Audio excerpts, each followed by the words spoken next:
Terancam kehilangan 7 miliar rupiah, Dinar Kendi ngaku kena dampak kasus Koapex. Nasib Dinar Kendi saat Koapex terseret kasus dugaan pemalsuan dokumen kapal tongkang dan penggelapan jabatan jadi sorotan. Artis cantik yang kini menjadi DJ ini mengaku terdampak kasus Koapex. Ia mengaku dirinya mendapat banyak gangguan, mulai dari ancaman hingga gangguan mistis. Dinar Kendi mengaku akan melakukan pembersihan untuk menghilangkan gangguan tersebut. Hal itu diceritakan Dinar Kendi saat menyambangi Polda Jambi beberapa waktu lalu.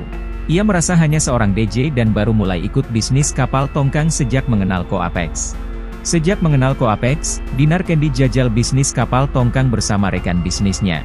Ia merasa banyak yang mengira bahwa bisnis kapal tongkangnya berkaitan dengan Koapex, namun hal itu dibantah Dinar. "Aku diajak usaha dan aku mengalami kerugian 7 miliar rupiah yang belum dibayarkan," ujar Dinar Kendi kepada wartawan di kawasan Gunawarman, Jakarta Selatan. Dinar memperlihatkan sejumlah uang yang ia transfer untuk keberlanjutan bisnis kapal tongkang tersebut.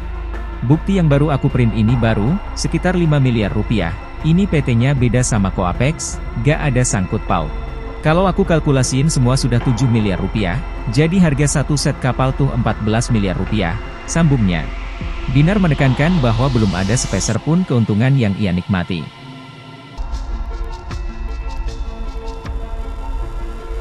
Download Tribun X sekarang, menghadirkan lokal menjadi Indonesia.